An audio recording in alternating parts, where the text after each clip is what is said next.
What is up, Pokemon Unite lovers? Welcome to the real best Pikachu guide like no other. Well, I hope it's the best one out there. I put a lot of work into this video, so yeah. Anyway, let's just get started. If you want to improve as a Pikachu player and as a player overall, then I suggest you please watch the entire video. I go into a lot of depth, especially at the end where I have commentary on my play in top 2000 Masters games. In this guide, I'm going to be talking about strengths, weaknesses, stats, moves and abilities, items, and finally laning. As a bonus, I'm also going to talk about general positioning as an attacker. So let's start off with the strengths. Pikachu has long range. It's not the longest in the game, but it's good enough to do what you gotta do. Pikachu is also hitting his power spikes relatively early on in the game, which means that your team does not have to wait for you to become a threat. Pikachu also has lots of AoE damage and AoE crowd control, relatively short cooldowns. He also has really high special attack, and he's cute as fuck. And the weaknesses, he is not the best at last hitting creeps in lane, he lacks mobility, he has difficulty dealing with tanks, and he's extremely squishy. So Pikachu has a really high special attack, which is good because your boosted attacks and all your abilities factor in special attack when calculating damage. Pikachu has a mediocre attack stat, but it's okay enough in the early game to poke out enemies. Note that your non-boosted attacks factor in your attack in the damage calculation. Finally, Pikachu's health pool is decent, but his defense and special defense are horrible. I think it's the worst or the second worst in the game. For comparison, here are Pikachu's and Cinderace's stats. From level 1 to 15, Pikachu has higher health, but considerably less defense and slightly less special defense. His move speed is slightly higher, but having 50 more move speed is almost nothing, so I'd say that this doesn't really matter. Pikachu's passive is static. It paralyzes opponents near it when it receives damage. It's not the best passive out there. It's okay, I guess. Probably a bit under par when compared to other passives though. Now, Pikachu's boosted attack is pretty decent. As I said earlier, it scales off special attack and it applies paralysis on the target, which in this game is a minor slow. Just treat it as extra damage and a tiny slow, there's nothing more to it. So Pikachu, just like every other Pokemon, starts off with two options, either Thunder Shock or Electro Web. Thunder Shock is a good poking tool that can hit multiple enemies, and it's even better for poking when combined with your autos and boosted attacks. It can also be used to last hit, but it's not the best move out there for that. Electro Web attacks and captures opposing Pokemon using an electric net, leaving them unable to move. The Electro Web is a great setup tool for your lane partner or for your jungler during a gank. If you have a Bulbasaur who wants to Razor Leaf or a Cramorant who wants to use Whirlpool, these moves work well with each other. At level 4, Pikachu is able to choose between Electro Ball and Thunder. Electro Ball has a 5-second cooldown, it's a sure hit, and it hurls an electric orb, dealing damage to opposing Pokemon in the area of effect and leaving them paralyzed for a short time. This move's damage increases the lower HP the enemy has.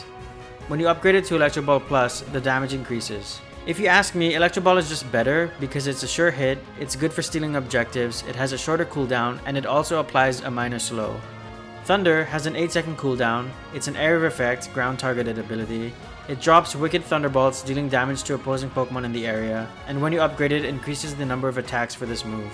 Thunder does have some advantages over Electro Ball in that it does more damage if you can somehow keep the enemies in the area of effect, and it can farm creeps faster. You can also combo it with Thunderbolt, an AoE stun move that I will be talking about later. However, it's much harder to aim without a lot of CC in your team, and it's just not as good as Electro Ball, so just trust me on this and go with Electro Ball. At level 6, you get the option to go either Volt Tackle or Thunderbolt.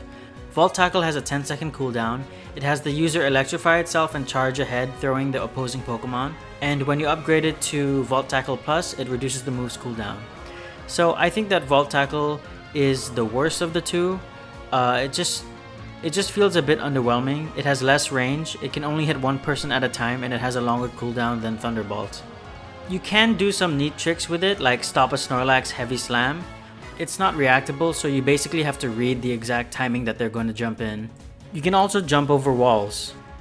Or you can create distance between you and your opponent if you are next to them when you cast it. So the better option in my opinion is Thunderbolt, which has an 8-second cooldown. It attacks with a strong electric blast, dealing damage to opposing Pokemon in the area and leaving them unable to act. The upgrade Thunderbolt Plus increases damage dealt by this move. Thunderbolt is a really good long-ranged move. You usually want to combo it with Electro Ball by stunning them first and then flinging an Electro Ball while they are stunned. Since this is your main CC move and it has a relatively long cooldown, you want to use it sparingly.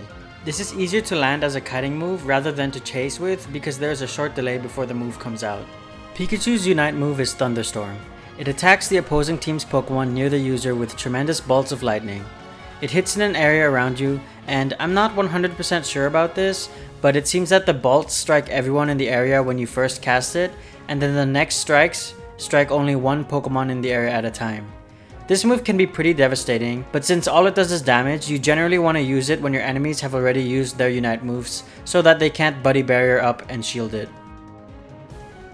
So there are a couple of items that are pretty good on Pikachu. I tend to go for these 3 defensive items: Focus Band, Assault Vest, and Buddy Barrier. This is because Pikachu's damage is pretty good already and I feel like he doesn't need any more. The strategy with Focus Band is to win trades early on in the game. I said this in my Snorlax guide, I'm gonna say it again here. Focus Band has a 90-second cooldown. Play around that cooldown in lane to win trades and survive ganks. Next is Assault Vest. Now, I use Assault Vest because Pikachu is extremely squishy and he has really low special defense. There are Pokemon who can poke you out like Venusaur with his Solar Beam or Gardevoir with its longer range. So I like to go Assault Vest for that very reason.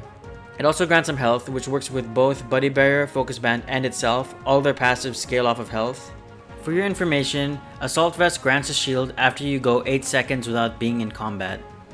Finally, Buddy Barrier is great because it grants a ton of health, 400 at level 20 and I believe 600 at level 30. And then on top of that, it gives you a 40% shield and it shields an ally every time you use your Unite move.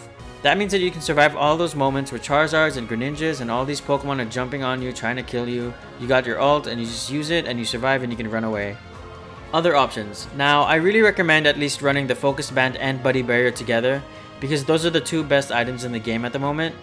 But for the 3rd item, you could also go for Wise Glasses. This is because it gives you 7% of that 952 special attack stat, which at level 15 means you get 67 more special attack, which is quite a lot. Plus it gives you a base amount of special attack. So you could run this item instead of Assault Vest, but it's really dependent on which Pokemon your enemies are playing. If they have Gardevoirs and Venusaurs and lots of special attack, of course Assault Vest is better. I tend to go Assault Vest every time just in case, but it's your call really. So before the game starts, I recommend asking to go bot lane. I think bot lane is the best for Pikachu. He does okay at top lane for sure, but I prefer going bot lane so that I can get a lead by the time the first Dreadnought spawns and have level advantages over more players. This is because wild Pokemon in the bot lane give more experience. As Pikachu, you can't really afford to be behind because his damage is not the best when he's behind. Once the game starts, you want to get Thundershock, and then you want to use this on the first, the second, the 3rd and 4th APOM. I'm not sure if you can Thundershock both the 3rd and the 4th APOM, but it's worth a try. As Pikachu, you want to be the biggest nuisance ever. You have a lot of range early game, which allows you to poke at your enemies from safe distances, and if you're running the full tank build like I am, you will win most trades because you're surprisingly tanky at low levels. For the middle Audino that everyone likes to contest, I actually focus on doing damage to my enemies rather than focusing on taking the Audino. This forces them to take early berries, and if they try to attack me, I still have my Focus Band and Assault Vest, which will help me win the trades even harder. If I get the Audino, that's great, but I don't focus on it too much, especially if the enemy has a better way to last hit than me. In this clip, I know I have Focus Band, so I'm still trading with a Machop even though I'm low health. As a Pikachu, I'm always putting my enemies on their back foot by being very upfront and aggressive. Now, you can't just be aggressive with no backup plans. You want to make sure that you have an escape plan if the enemy jungler comes by. In other words, you have eject button off cooldown, or you're relatively healthy when extending with your teammate, or you have your ally jungler nearby as well. You also want to position yourself in a way that lets you get the fastest escape route back to your goal. In this next clip, I have a sort of sequence or spell rotation that I do with Pikachu. First, I use Electro Ball to chip down at their health, and since Electro Ball has a short cooldown, I wait a bit and then throw the CC, in this case it's Electro Web, and once I've done that, I have time to do another Electro Ball which gets me the kill on Machoke. So positioning as an attacker, you generally want to be attacking Pokemon from the tip of your range, or you want to be at a distance where you are safe from getting hit by CC or from anything that will end up killing you. As long as you are able to dish out damage while the enemy is unable to kill you, you are doing your job properly. If you're struggling with this, I actually would recommend recording gameplay and looking at how you could position yourself in a way that you could still do damage while not taking too much damage yourself or dying. Let's take a look at my positioning in this team fight. I'm able to hit both the Lucario and Slowbro with my Electro Ball and Thunderbolt combo, so I run in with my Unite move. This is the only time I would ever recommend running in as Pikachu, and that's when you have your Unite move. Slowbro ults me and I realize that Lucario is coming back in to help his teammate, so I use my move speed bonus from my Unite move to run back away from both of them. If I didn't run to a safe position first, Slowbro might have gotten me with his CC right here, and if Lucario used Power Up Punch on me, I would be dead for sure. Let's look at one more clip.